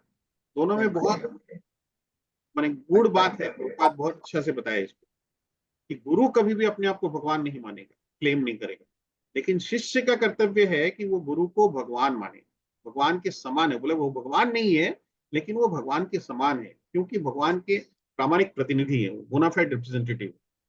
इसलिए उनको हमको भगवान की तरह सम्मान देना, ये भक्तों का होता है। तो ऐसा इसलिए बिजनेस में भी आता है। हाँ, जैसे ऑफिस में बॉस होता है, correct, तो बॉस या लीडर जिसको बोलते हैं, जो एम्प्लॉयज होते हैं वो लीडर को भगवान मानते हैं, भगवान का प्रतिनिधि मानते हैं। बिल्कुल लीडर बोलता है हम भगवान नहीं है, मेरे तो हाँ ये जो एम्प्लॉयज है यही सब कुछ कर रहे हैं। करेक्ट, जिससे पूछो वो बोलता है कौन कर रहा है, भगवान जाने। मतलब बस उनसे पूछो हाँ तो लीडर करवा रहा है, लीडर से पूछो करेक्ट, तो ये कर रहा है। दोनों एक दूसरे को मान ही नहीं रहे कि हम कर रहे अरे बिल्कुल एकदम परफेक्ट करेक्ट। तो जैसे सीईओ जो होता है ना कंपनी का, तो भाई अल्टीमेटली हम लोग को पता है कि सारा डिसीजन सीईओ ले रहा है, यानी कि सब कुछ वो कर रहा है, बट सीईओ बोलता है भाई मैं तो नौकर हूँ, मालिक तो कोई और है। एकदम परफेक्ट, मतलब कि बोर्ड ले रहा है, बोर्ड से डिसीजन हो रहे हैं, मैं तो केवल एग्जीक्यूट हैं। करने हमारे वाला है। कार्यकर्ता कर रहे हैं, कुछ नहीं करेक्ट, कर रहे। बिल्कुल करेक्ट। तो ये उस तरह की का रिलेशनशिप है। तो इसलिए तो जो तो यानी कि जो हम लोग बात कर रहे थे शरण, भगवान की शरणागति जो है उसके बारे में बात करें तो शरणागत का मतलब हुआ अपना परिचय को ध्यान में रखना, रियलाइज करना, यानी कि भगवान से हमारा जो रिलेशनशिप है उसको ध्यान में रखना। यानी कि ये रिलेशन होगा उसके साथ में कि सब कुछ मैं जो कुछ भी कर रहा हूँ उसका परम कर्ता और परम भोक्ता वही है। इसका मतलब इन सब का कंट्रोल उसके पास है, मेरे पास नहीं है। दिस इज शरणागति। समझ में आ रहा है प्रभु जी मैं क्या बोलना चाह रहा बहुत अच्छा, बहुत हूँ? तो ये शरणागति का सर्वधर्म। लॉजिकल एक्सप्लेनेशन जो है, बाकी उसके बाद तो इसके ऊपर कथा तो अनंत मतलब की जा सकती है। तो ये है 66, तो 65 और 66 मिलके ये पूरा भगवत गीता का सार है। देखिए इसके अंदर में सारा डिस्कशन आता है पूरा भगवत गीता का, इसी 2 श्लोक के अंदर। और अगर सिंगल श्लोक की बात करें तो 66, 1866 हम लोग बोलते हैं सर्वधर्मान परित्यज्य माम एकम शरणम व्रज। उसमें भी प्रभु जी लोग बोलते हैं कि बस ये 2 लाइन में नहीं, केवल पहला लाइन उसका भी आधा, माम एकम शरणम व्रज, मेरी शरण में आ जाओ बस। यही कंक्लूजन है भगवद गीता का। इसके बाद तो फिर मान लीजिए 7-8 श्लोक और है, अगर 78-78 तक है, यानी कि 12 श्लोक और है, हम लोग वो भी कंटिन्यू करेंगे, लेकिन ये आज आज तो शुरू से भगवत गीता का पूरा सारांश हो गया फिर से। पूरा डिस्कशन एक बार ये जरूरी था कि डिस्कशन मतलब अच्छा से हो क्यों गया। क्यों इसको समरी बोला जा रहा है, क्यों इसका पूरा भगवत गीता का कंक्लूजन बोला जा रहा है, ये समझना बहुत जरूरी है। अब जैसे संतोष जी ने प्रश्न किया था ना कि भाई ये सर्वधर्मान, सारे धर्मों का परित्याग करो, इसका क्या मतलब होता है? तो ये क्लियर हुआ है कुछ संतोष जी, कुछ ठीक समझ में आ रहा है? मैंने लग रहा है कि ठीक नहीं, लॉजिकल लग पूरा रहा क्लियर हो गया। हाँ, है। हाँ, पूरा क्लियर हुआ। हाँ, एकदम लॉजिकली है कि हम लोग जो है अपने धर्म को समझ ले रहे हैं, लेकिन जो धर्म तो परिवर्तन हो रहा है। कोई हिंदू से मुस्लिम बन जा रहा है, कोई मुस्लिम से क्रिश्चियन बन जा रहा है। तो ये क्लियरिटी भी आया जब आप बोले कि अरे हाँ, हम लोग तो धर्म तो यहाँ पर है ही नहीं, है ना। तो अपने आप को हम लोग हिंदू मान मान के चल रहा है, जबकि ऐसा है नहीं। तभी क्लियरिटी आया मुझे। तो सभी धर्मों का त्याग करके तुम मेरे शरण पे आ जाओ। करेक्ट, तो अभी क्लियरिटी आया, अभी क्लियर हुआ। अरे क्लियर हुआ। इसमें मेरा एक और इंटरप्रिटेशन था, मतलब हाँ ये जस्ट चेक करना था आपके साथ। करेक्ट, हाँ क्योंकि भगवान जब ये बात बोले तब तो उस समय सिर्फ हिंदू धर्म ही था, मतलब ऐसा नहीं था कि अलग अलग तरह का धर्म, क्रिश्चियनिटी धर्म था, वो धर्म था। तो धर्म मतलब जो महाभारत में या गीता में बताया जा रहा है वो आ रहा है, जो ड्यूटीज हम लोग अपना समझ रहे हैं कि मुझे बड़ों का आदर करना ही है, मैं बड़ों की आज्ञा का उल्लंघन नहीं कर सकता, माँ ने जो कहा वो करना ही है, पिता ने जो कहा वो करना ही है, वचन को निभाना ही है, तो लोग उसको ही धर्म मानते थे। अनसेड धर्म था, या जो भी बोल लीजिए कि duties towards the country, society या एल्डर्स। तो जब अर्जुन का इतना कंफ्यूजन चला तो अर्जुन समझ नहीं पाया कि मैं कैसे जिनसे सब कुछ सीखा उनको, उनका वध करूं। तो इसी संक्षेप में मतलब भगवान ने लास्ट में समझाया इधर कि तुम जो जिस चीज को धर्म मान रहे हो वो सारा कोई धर्म है ही नहीं। जैसे आज हम लोग तो हिंदू मुस्लिम को मान रहे हैं, या फिर उस कुछ लोग हैं जो हिंदू मुस्लिम नहीं मान रहे हैं, लेकिन हिंदू में भी कई सारा धर्म मान रखे हैं कि ये करना है, वो करना है, ये नहीं करना, वो नहीं करना है। जो उचित अनुचित का रूल्स रेगुलेशन बना रखे हैं, कोड ऑफ कंडक्ट बना रखे हैं, भगवान कह रहे हैं, तुम सब चीज को छोड़ दो और मेरे को खाली समझो और मेरे शरण में आ जाओ। तुम जो कर रहे हो वो सही है कि गलत है वो छोड़ दो, मेरे ऊपर ही आ जाओ। तुम झाड़ू लगा रहे हो कहीं पर, कोई को तुम कुछ मार रहे हो, अगर वो मेरे रूप को और मेरे कोड ऑफ कंडक्ट को मान के चल रहे हो, तो वो धर्म धर्म है और कुछ भी नहीं है। मतलब मेरे को ऐसा समझ में आता है। मतलब आप बताएं इसमें सही है नहीं, कि गलत। एकदम। देखिए क्या है, पहला बात तो इवन हिंदू धर्म भी नहीं था। मतलब हिंदू जो वर्ड है ना, ये धर्म के साथ जुड़ा हुआ नहीं है, ये तो हम नहीं लोगों है, का नहीं जुड़ा है। हुआ है। तो उसको बोलते हैं सनातन धर्म। सनातन धर्म। सनातन धर्म क्यों बोलते हैं? सनातन का क्या मतलब होता है? सनातन का मतलब होता है शाश्वत, इटरनल, परमानेंट। तो सनातन धर्म, और भगवान सेकंड चैप्टर में बताए कर्म योग में। वैसे तो सेकंड चैप्टर में पूरा भगवत गीता बता दिए, फिर थर्ड ऑनवर्ड्स 3, 4, 5, 6 में उसको इलेबोरेट किए। तो वहां पे भगवान क्या बोले कि कर्म जो है ये हमारा धर्म है। क्योंकि हम्म। हम लोग जब बात किए कि धर्म क्या है, धर्म मतलब प्रॉपर्टीज। प्रॉपर्टीज का मतलब वो चीज जो आपसे विलग नहीं की जा सकती। तो हम लोग जीव हैं, तो जीव का धर्म क्या है, यानी कि कौन सा प्रॉपर्टी है हमारा जिसको हमसे अलग नहीं किया जा सकता, वो भगवान बोल रहे हैं वो है कर्म। हमको कर्म करना पड़ेगा। भगवान बता रहे हैं कि कर्म ऐसा है, वो कोई भी जीव, बोलते हैं एक सेकंड भी, बोले एक पल भी कर्म किए बगैर नहीं रह सकता। तो जैसे हम लोग अगर नॉर्मल भाषा में समझे तो हम लोग क्या करते हैं, हर समय किसी न किसी रूप से, और कर्म का मतलब होता है सेवा करना। हम लोग अगर कुछ कर्म कर रहे हैं यानी कि किसी को सर्व कर रहे हैं, तो हम लोग कैसे सर्व कर रहे हैं? हम लोग ऑफिस में या तो बॉस को सर्व कर रहे हैं, या एम्प्लॉय को सर्व कर रहे हैं, या कस्टमर को सर्व कर रहे हैं। हाँ, घर में हम या तो पति पत्नी को सर्व कर रहा है, पत्नी पति को सर्व कर रहा है, या हम बच्चों की सब को सर्व कर रहे हैं, माता पिता को सर्व कर रहे हैं, या समाज में जाके सोसाइटी को सर्व कर रहे हैं। तो सर्व कर रहे हैं यानी कि सेवा दे रहे हैं। किसी न किसी रूप में हम किसी न किसी की सेवा कर रहे हैं। ये जो सेवा है यही हमारा धर्म है।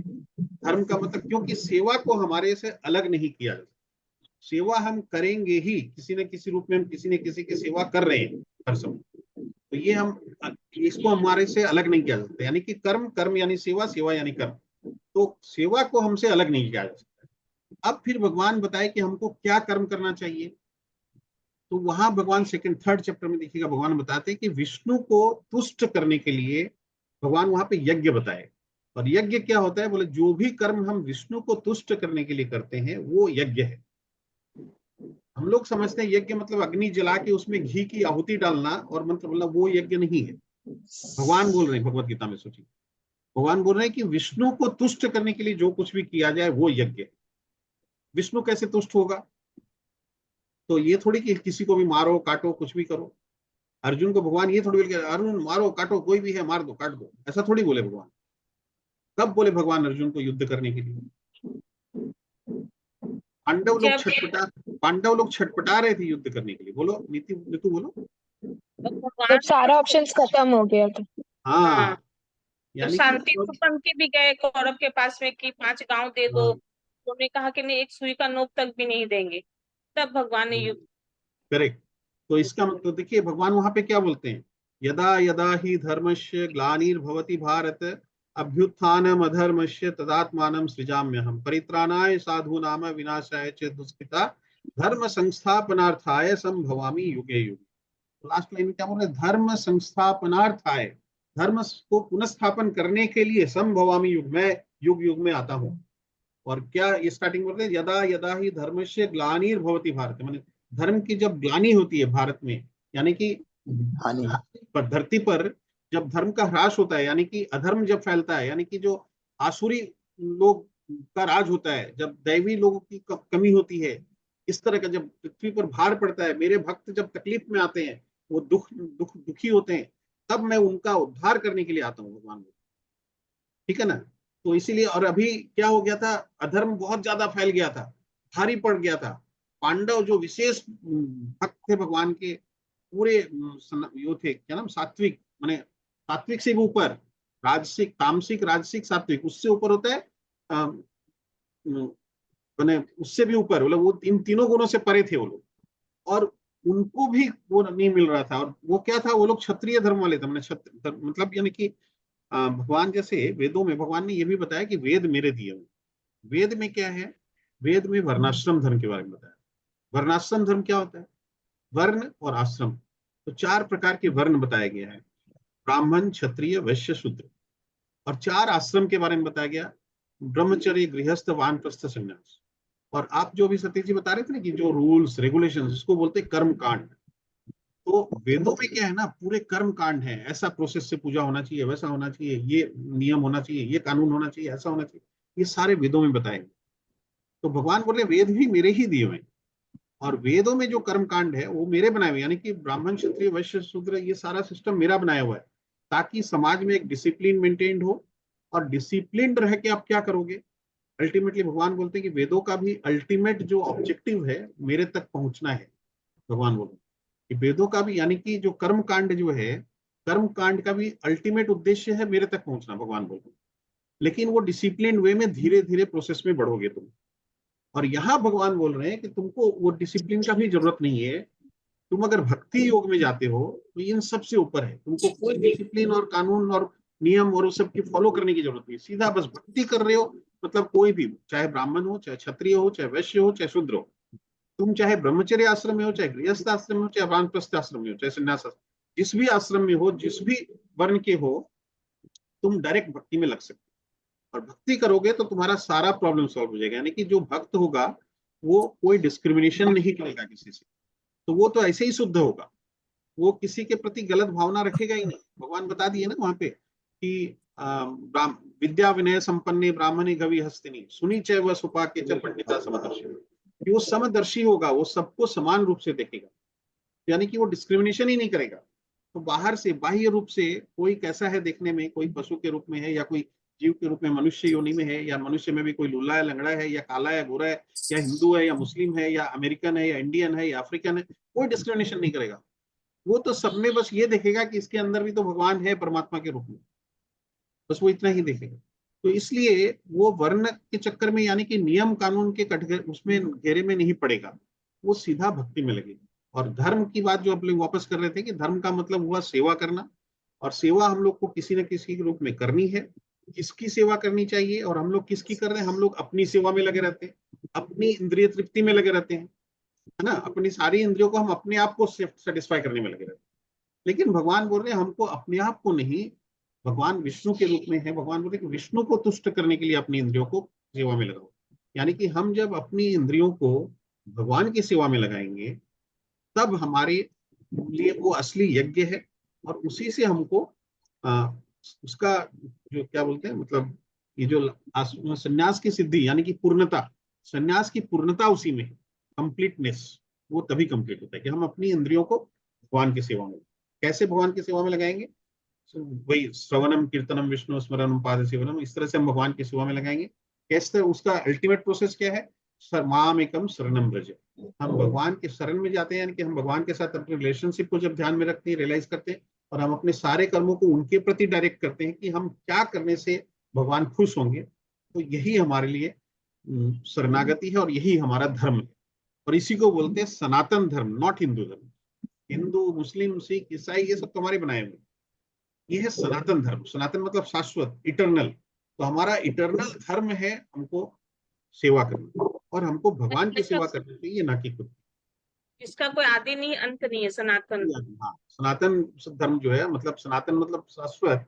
शाश्वत का मतलब होता है जिसका न कोई आदि है और ना कोई अंत, वो अनादि काल से चला आ रहा है और अनादि काल तक चलते रहेगा। भगवान यहाँ पे बताए ना, जैसे बोले कि अर्जुन, ऐसा कभी भी नहीं हुआ कि जब तुम नहीं थे, या मैं नहीं था, या ये राजा लोग नहीं थे, ऐसा कभी नहीं हुआ।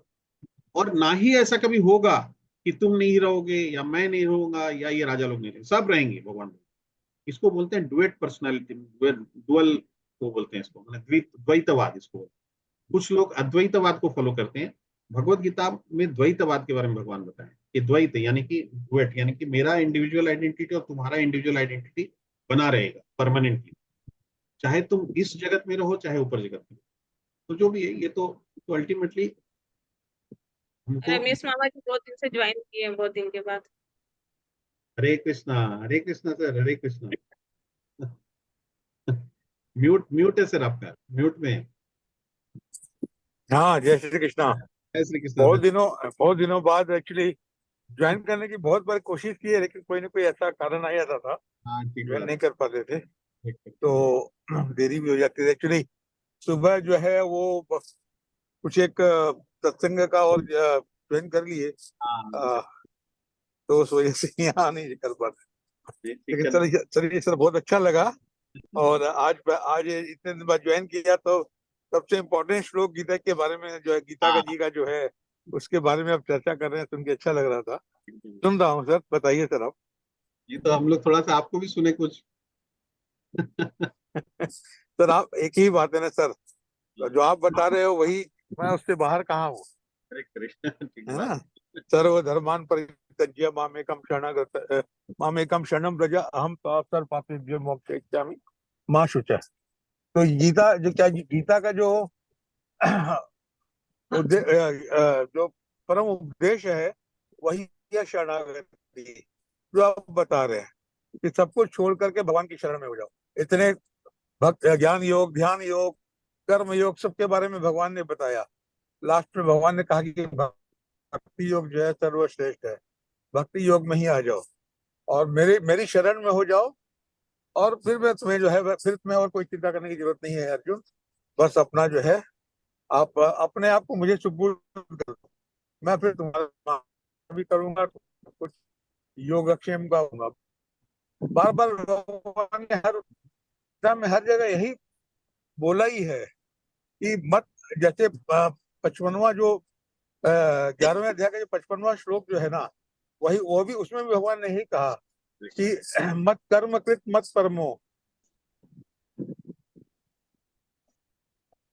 तो बन जा और मेरे लिए ही कर्म कर। यही भगवान का बार बार कहना है। तो हम भी लोगों को अर्जुन के माध्यम से भगवान ने हम लोगों को भी यही उपदेश दिया है, यही कहा है कि हम लोग जो है भगवान के परायण होकर के, भगवान के होकर के जो है सेवा भाव से कर्म करें। अपना कर्तव्य कर्म तो करना ही है, जो जो जिस वर्ण में है उसी अपने कर्तव्य कर्म को करे। हम लोग जैसे वैश्य वर्ण में है तो हमारा कर्म जो है वो वैश्य का जो भी कर्म है, जैसे कृषि गौरक्षम वाणिज्यम वैश्य कर्म स्वभावजम। तो कृषि है, गौरख गौ माता की रक्षा है, और वाणिज्य मन व्यापार। तो ये जो हम जो करते हैं अपना जो वैश्य कर्म, उसी को करते रहें। और भगवान ने भी अर्जुन को ये भी कहा है कि सर्वेषु कालेषु मामनुस्मर युद्ध च, कि हर वक्त मेरा ध्यान रख और युद्ध कर, मतलब वो उनका शास्त्रीय शास्त्र जो करना वो करें। उसी तरह से हम लोग भी भगवान को ध्यान में रख करके अपना कर्तव्य कर्म करें, तब कोई, तभी अपने संसार के जो जन्म मरण का जो बंधन है इससे मुक्त होंगे और भगवान की शरण में जाएंगे, जो कि अपना नित्य धाम है। कि जैसा बार बार अरुण सर ने भी कहा है और मैंने सुना भी है, और हम लोगों ने अन्य और सभी संतों से सुना है कि हम लोग जो है, आत्मा जो है नित्य है, और हम लोगों का स्वभाव है, और ये हम लोगों का अंतिम धाम जो है वो भगवान ही है, क्योंकि हम लोग भगवान के ही अंश हैं। ममई वांटो जीव लोग के जीव सतना, भगवान के अंश हैं हम लोग। भगवान के भगवत प्राप्ति ही हमारा उद्देश्य है। मनुष्य योनि भी जो है वो कर्म योनि है। भगवान ने बड़ी कृपा करके हम लोगों को मनुष्य योनि दी है, और वो हम लोगों का, और यही हम लोगों का कर्तव्य है कि भगवान को हम लोग याद करें, भगवान को का लीला गान करें, उनका कीर्तन करें, उनका वंदन करें, भक्ति में लगे रहें और अपना कर्म करते रहें। और संसार से जितना जल्दी अपना जो है संबंध विच्छेद करेंगे उतना ही ज्यादा सुखी रहेंगे। लेकिन हम लोग सब संसार में रचे बच्चे लोग हैं, संसारिक वस्तुओं से मोह करते हैं, तो वही हमारे बंधन का, वही हमारे जन्म मरण का कारण भी है। तो वही ये जो है, ये कंक्लूडिंग श्लोक है गीता का। भगवान ने जो कहा है कि सर्वधर्मान परित्यज्य माम एकम शरणम व्रज अहम त्वाम सर्व पापेभ्यो मोक्षयिष्यामि मा शुचः। सर्व पापों से वो मुक्त कर देंगे, और शोक मत करिए अर्जुन, तू मेरी शरण में आ। नारायण नारायण, राधे राधे। नारायण नारायण, राधे राधे। हाँ संतोष जी बोलिए। जी, वो एक एक बार मुझे एकदम जिस में, जैसे आपने बताया कि हम लोग कौन है, तो हम लोग एक आत्मा है। हमें करना क्या है, हमें जाना क्या है, हमें पाना क्या है, तो तीन चीज और बता दीजिए ना एकदम जिस में। देखिए, मैं कौन हूँ, पहला प्रश्न है मैं कौन हूँ। दूसरा प्रश्न है मैं आया कहाँ से हूँ। हम्म, ठीक है। और तीसरा प्रश्न है मुझे जाना कहाँ है। हम्म, और चौथा प्रश्न है मुझे करना क्या है। हाँ, बस ये तीन तो बता दीजिए। पहला तो क्लियर हो गया मेरे को, पहला है कि तीसरा मैं तीन, कौन हूँ, मैं शरीर नहीं मैं आत्मा। आत्मा, वो क्लियर दूसरा, हो गया। हाँ, दूसरा क्वेश्चन है मैं आया कहाँ से हूँ। तो भगवान ने बताया भगवत धाम, यानी कि 15 चैप्टर में भगवान ने बताया, ये नीचे भौतिक जगत है, ऊपर आध्यात्मिक जगत है। तो हम सब आध्यात्मिक जगत के प्राणी हैं। तो मैं आध्यात्मिक जगत से ही आया हूँ। आध्यात्मिक जगत यानी स्पिरिचुअल वर्ल्ड, जहाँ पे भगवान का धाम है, वहां पे जन्म मृत्यु जरा व्याधि नहीं है, ठीक है ना, और वहां पे 3 प्रकार के ताप भी नहीं है। तो वहां पे सब लोग परम आनंद से रहते हैं, और वहां पे भी डाइवर्सिटी है। जैसे ये नहीं कि बोरिंग लाइफ है, कोई बोलेगा अरे कुछ नहीं है, इसका मतलब तो बोरिंग है, अगर दुख नहीं होगा तो सुख का एक्साइटमेंट क्या होगा, कई लोग ऐसा बोलते हैं। तो भगवान वहां पे इसीलिए 15 चैप्टर में ट्री का एग्जाम्पल दिए हैं कि जैसे अश्वत्थ वृक्ष है, पानी में हम उसकी छाया देखते हैं, भाई आप एक तालाब है, उसके एक इस पार से देख रहे हैं उस पार, तो उस पार में आपको क्या दिखेगा, पानी के नीचे भी एक वृक्ष दिखेगा और पानी के ऊपर भी एक वृक्ष दिखेगा। तो ऊपर जो वृक्ष है उसी की छाया नीचे है, तो दोनों में अंतर क्या है? नीचे वाला जो वृक्ष है वो तो एक्चुअली ओरिजिनल वृक्ष नहीं, वो तो केवल उसका परछाई है। हाँ, यानी कि वो इल्यूमिनेशन, यानी कि वो रियल नहीं है। ऊपर वाला रियल है, जबकि है दोनों ही ट्री, ठीक है ना। इसी तरह बोलते हैं, भगवान बता रहे हैं कि नीचे में जिस तरह से ये वर्ल्ड है, डाइवर्सिटी है इसके अंदर में, वैसे ही ऊपर में भी है सब कुछ, लेकिन उसका साइज इससे 3 गुना है, और वहां रियल है, ये इल्यूजन। तो यानी कि बोले वहां से हम लोग आए हैं, यानी भगवत धाम से आए हैं, स्पिरिचुअल वर्ल्ड से आए हैं। तो मैं आया कहाँ से हूँ? स्पिरिचुअल वर्ल्ड से। ये मटेरियल वर्ल्ड है, यहाँ पे ये मेरा ओरिजिनल घर नहीं है। This is not my original, है ना। हम हाँ, रेंटेड हाउस है ये मेरा। तीसरा है, हमको जाना कहाँ है? तो जहां से मैं आया हूं वहीं मेरे को वापस जाना है। मेरा ओरिजिनल घर कहाँ है? Spiritual world. तो मुझे वापस स्पिरिचुअल वर्ल्ड में ही जाना है। जब तक मैं स्पिरिचुअल वर्ल्ड में वापस नहीं चला जाऊंगा, मैं ये मटेरियल वर्ल्ड में जब तक फंसा रहूंगा, तब तक मैं जन्म मृत्यु जरा व्याधि का साइकिल में फंसा रहूंगा। ये साइकिल चलते रहेगा, और 84 लाख योनियों में मैं चक्कर काटते रहूंगा, ठीक है ना। और यहाँ 3 प्रकार के जो ताप हैं, अधिदैविक, अधिभौतिक और आध्यात्मिक, ये तीनों ताप मेरे को घेरे रखेंगे। यानी कि इसलिए इसको बोलते हैं भौतिक जगत को दुखालयम अशाश्वतम। तो दुखालयम मतलब यहाँ पे दुख है। दुख कैसे है? 3 प्रकार के ताप है, जन्म मृत्यु जरा व्याधि का साइकिल है, 84 लाख योनियों का चक्कर है, ये दुखालयम। और अशाश्वतम मतलब ये टेम्पोररी है, ये परमानेंट नहीं। तो यानी कि हमको जाना का है वापस अपने स्पिरिचुअल वर्ल्ड में जाना है, वैकुंठ में जाना है। और 3 हो गया। और चौथा प्रश्न है, मेरे को करना क्या है?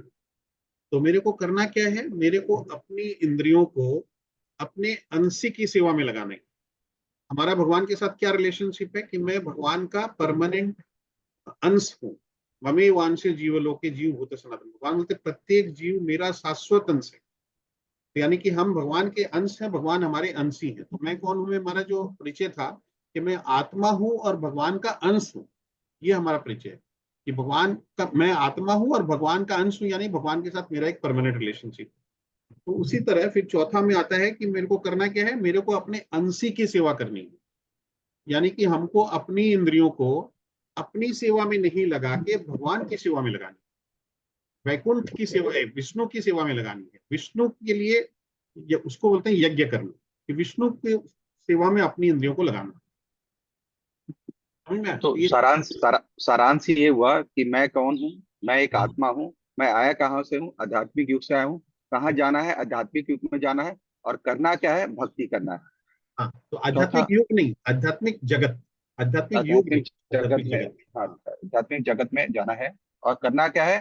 तो अपने इंद्रियों को जो है भगवान के भक्ति में लगाना है। भगवान ये की मेरा सेवा में। कर्म होना चाहिए। एब्सोल्युटली, बिल्कुल सर। 4 हो गया। राइट। एकदम क्लियर हुआ। एकदम क्लियर हुआ। धन्यवाद। धन्यवाद। क्लियर हुआ। हरे कृष्णा, हरे कृष्णा। बहुत अच्छा है। हरि बोल, हरि बोल, हरि बोल। बहुत और अच्छा लगा, बोलिए, और बहुत कोई अच्छा कुछ? लगा। और बोलिए, और कोई कुछ बोलेंगे तो बोलिए। और ये बलदेव भैया। रिकॉर्डिंग और रिकॉर्डिंग शेयर कर देंगे ना, तो हाँ, उसको कर सुनने देंगे। से और क्लियर हो जाएगा मतलब। हाँ, ये रिकॉर्डिंग कर। हाँ। बलदेव भैया आप कुछ बोलिए। जैसे हम लोग कभी कोई काम करते हैं तो ऐसा लगता है कि ये काम गलत है, हाँ, और लेकिन वो करना जरूरी है। चलिए। मान लीजिए कोई ऐसा कोई इंस्टेंस आ जाता है, हाँ, हाँ, जैसे अर्जुन धर्म संकट में था तो उसको लग रहा था गलत है लेकिन करना जरूरी है। करेक्ट। मान लीजिए किसी को पनिशमेंट देना जरूरी है, कोई चोरी किया फॉर एग्जाम्पल, तो उसको निकालने से हमको पता है उसका घर में तकलीफ हो जाएगा, करेक्ट। उसका घर वाला खा नहीं पाएगा, लेकिन राइट। निकालना जरूरी है। नहीं तो बाकी लोग भी चोरी करेंगे। बिल्कुल तो इसको भी धर्म बोल रहे हैं क्या हम लोग कि नहीं ये करो बिल्कुल। और भगवान को समर्पित कर दो कि हमने जो अभी हमें सही लगा हमने उसके हिसाब से कर लिया, अब ये आप ही को समर्पित है, अब आप ही संभालिए, इसमें मैंने पाप किया तो आप देखिए, पुण्य किया तो आप देखिए, ऐसा कुछ है यहाँ पर। अरे बोल देखिए, एक बात बताइए, मेरा किसी से झगड़ा हो गया, ठीक है ना, मेरे पड़ोसी से मेरा किसी से झगड़ा हो गया, और बहुत झगड़ा इस हद तक पहुंच गया, मैंने क्या किया, मेरे पास में लाइसेंस्ड गन था, ठीक है, मैं गन निकाल के उसको शूट कर दिया, कर सकता हूँ क्या सर? कर सकता हूँ ये क्या? ये ये मान लीजिए मेरे को भी वो धर्म लग रहा है एग्जाम्पल के हाँ लिए, हाँ हाँ। अगर लेकिन आदमी को वैसा धर्म लग रहा है और वो कृष्ण की करेक्ट सेवा समझ के कर रहा है, भाई करेक्ट मैंने तेरे सबको समर्पित करके कर लिया। करेक्ट। हाँ, तो देखिए यही मैं उस समय बोलने जा रहा था, फिर शायद वो इनकम्प्लीट छोड़ दिया, अभी अपने उसको कंप्लीट करते हैं। तो मेरे को मन में वो, उससे मेरा खूब झमेला हो गया, झगड़ा हो गया, और वो एकदम गलत है, तो मैं क्या गन निकाल के उसको शूट कर दूंगा? कर सकता हूँ क्या? नहीं करना तो नहीं नहीं, चाहिए लेकिन। नहीं कर सकता। हाँ, यानी कि नहीं कर सकते, क्यों करना नहीं चाहिए? क्योंकि कानूनन मेरे को उसका, उसकी हाँ इजाजत नहीं है, हाँ। ठीक है ना। तो मेरे को क्या करना चाहिए था, मेरे को पुलिस में कंप्लेन करना था, मैंने कर दिया, पुलिस ने छानबीन किया और किया, फिर उसको अरेस्ट कर लिया, फिर केस मामला कोर्ट में गया, और कोर्ट में सुनवाई होती है, ठीक है ना। कसाब मान लीजिए जो अटैक किया था ताज होटल के ऊपर में, तो वो भी मामला कोर्ट में गया, कोर्ट में सुनवाई चली, अल्टीमेटली कोर्ट ने क्या किया, उसका क्या वो सुनाया, फैसला दिया। Contempt to murder, murder murder हाँ, किया उसने। यानी कि उसको फांसी की सजा दी ना कोर्ट ने, हाँ। और उसको फांसी दे दिया गया, तो जो जो जज उसको फांसी की सजा सुनाया, तो वो क्या सही किया कि गलत? सही। समझ में आ रहा है? मतलब क्या हुआ कि वो सिस्टम से गए, पूरे प्रोसेस से गए, और उनको वो जज, जो जज की कुर्सी में बैठे हैं, उनको वहां पे फैसला करना है, और वो हम्म उसका फैसला करते हुए उसको फांसी की सजा सुना। जबकि वही हम्म। अगर जिसके ऊपर अटैक किया था, वो चाहे तो वो उसको मार सकता था मान लीजिए। डायरेक्ट मारता। हाँ, तो उसी तरह से क्या है कि जैसे अर्जुन, मैं जो बोला कि भी अर्जुन युद्ध कब किया, कौन सी स्थिति में अर्जुन युद्ध करने के ओ, लिए निकले। पूरा प्रोसेस फॉलो करके किया। हाँ, ये नहीं कि वो क्षत्रिय है, क्षत्रिय है तो इसका मतलब ये सीध नहीं कि जब मर्जी जहां मर्जी जिसके ऊपर अटैक कर दो। अभी हाँ। चाइना क्या कर रहा है, एक्सपेंशन का पॉलिसी अपना रहा है, जहां तहां इधर उधर कर रहा है, तो दैट इज नॉट करेक्ट। तो वैसे ही जो राजा अपना साम्राज्य फैलाने के लिए और लोगों के ऊपर अपना वो स्थापित करने आधिपत्य के लिए, अपना वो बनाने के लिए अगर किसी के आधिपत्य। ऊपर अटैक कर देता था, दैट वाज नॉट करेक्ट, ठीक है ना। लेकिन भगवान क्या बोले कि यदा यदा ही धर्मस्य ग्लानिर्भवति भात, मतलब अल्टीमेटली क्या हुआ, देखिए कि भाई कौरवों का अत्याचार इतना बढ़ गया था, पांडवों के को पूरा डिप्राइव कर दिए थे, और नॉट ओनली कौरव और पांडव, केवल ये एक फैमिली का मैटर नहीं था, पूरे वर्ल्ड में जिस तरीके से वो लोग ये चला रहे थे, तो वहां भगवान को लगा ये जरूरी था, इसलिए वो भी जब आए पांडवों के पास हस्तिनापुर, तो डायरेक्ट आके नहीं बोले कि चलो मैं चलता हूँ और युद्ध करने चलते हाँ। हैं, है ना। वो सब तरह से कोशिश किए, जो अभी निपुण युद्ध बंधु ना हो। हम्म। कि भी शांति प्रस्ताव तक लेके, भगवान स्वयं उनका शांति स्वयं दूत गए। बनके शांति प्रस्ताव लेके तक गए, तो सारी कोशिश कर लिए, जब सब कुछ फेल हो गया, तब अर्जुन, तब ये लोग युद्ध करने निकले, और भगवान अर्जुन का सारथी बनने, और तब भगवान अर्जुन को बोल रहे हैं कि सामने जो खड़े हैं, वो चूंकि अधर्म के साथ खड़े हैं, चाहे वो भीष्म पितामह क्यों ना हो। आपको ये भी पता होगा कि युद्ध जब खत्म हो गया था, ये लोग जीत चुके थे, फिर भगवान युधिष्ठिर और इनको लेके जाते हैं भीष्म पितामह के पास। भीष्म पितामह वो जो कौन सा ग्राउंड था, कुरुक्षेत्र के ग्राउंड पे, वो जो तीर की सैया पे लेटे हुए थे, और वहां लेके जाते इस हैं उनको, बोलते पितामह, हैं, इस हाँ पितामह। हाँ, उनको बोलते हैं कि भीष्म पितामह से उपदेश ले लो। क्यों बोलते हैं? भगवान विष्णु जानते थे, भीष्म पितामह भगवान के परम भक्त थे, परम भक्त थे भगवान के विष्णु पितामह, लेकिन फिर भी उस युद्ध में चूंकि वो अधर्म के साथ खड़े थे, तो इसलिए वहां भीष्म पितामह का पतन हो गया, और वो चूंकि उस तरफ खड़े थे, इसलिए धर्म की रक्षा करने के लिए इसको युद्ध करना जरूरी था, उसमें चाहे भीष्म पितामह भी क्यों ना हो, उनको उसके प्रति मारने, उनको मारने में अर्जुन क्या बोल रहा था, लॉजिक दे रहा था कि मैं अगर इन सबको मारूंगा, तो मैं तो वहां पाप का भागी बनूंगा। लेकिन भगवान बोलते नहीं, तुम्हारा क्षत्रिय धर्म ही युद्ध करना। क्षत्रिय धर्म का मतलब ये नहीं कि क्षत्रिय है मतलब जहां तहां युद्ध करो, जब जिससे मर्जी, धर्म की स्थापना के लिए युद्ध करो, धर्म की रक्षा के लिए युद्ध करो। तो ये इसको ध्यान रखना पड़ेगा कि भगवान क्या चाहते हैं, यानी कि भगवान वहां बताए धर्म, कर्म, अकर्म और विकर्म, 3 तरह के कर्म बताए भगवान। एक होता है कर्म यानी कि कर्म करना, दूसरा बताए अकर्म यानी कर्म नहीं करना, और तीसरा बताए विकर्म, विकर्म यानी कि उल्टा करना, शास्त्रों के विरुद्ध कर्म कर्म। उल्टा करना। हाँ, तो यानी कि कर्म मतलब शास्त्रों के अनुसार कर्म करना, और विकर्म का मतलब शास्त्रों के विरुद्ध कर्म करना। यानी कि भगवान की जो इच्छा है कि भी युद्ध करना चाहिए कि नहीं करना चाहिए, तो वहां पे भगवान की इच्छा थी कि इसको युद्ध करना चाहिए, क्योंकि सामने अधर्म खड़ा था, अधर्म के फॉलोअर्स खड़े थे, तो उनको मारना था। ठीक है ना? बहुत बढ़िया, बहुत बढ़िया। और तो बहुत मतलब वो हम लोगों में एग्रेशन ज्यादा होता है कि हम हाँ, फट से एक्शन ले लेते हैं। करेक्ट, समझ में आया कि अगर प्रोसेस नहीं है तो प्रोसेस बनाना चाहिए, और नहीं भी है तो शांति प्रस्ताव तो लेना ही चाहिए। नहीं, करेक्ट, बिल्कुल, बिल्कुल। हरे कृष्णा। हरे कृष्णा। बहुत बढ़िया चल हरे रहा है ये, मतलब कृष्णा। हरे बहुत अच्छा कृष्णा। कर रहे हैं। बहुत सुंदर। चलिए, थैंक यू। आज के छोटे आनंद रूप की में, जय। जय। छोटे रूप में इससे बढ़िया हो नहीं सकता। बहुत अच्छा। हरे कृष्णा। श्रील अरे प्रभुपाद ये की भी मेरा जय। डिस्कशन बहुत अच्छा हुआ पूरा, बहुत भगवत गीता का निचोड़ हो गया। अरे, एक्सीलेंट। ये रिकॉर्डिंग कहाँ से स्टॉप होगा? इसका मुझे भेजेगा ना?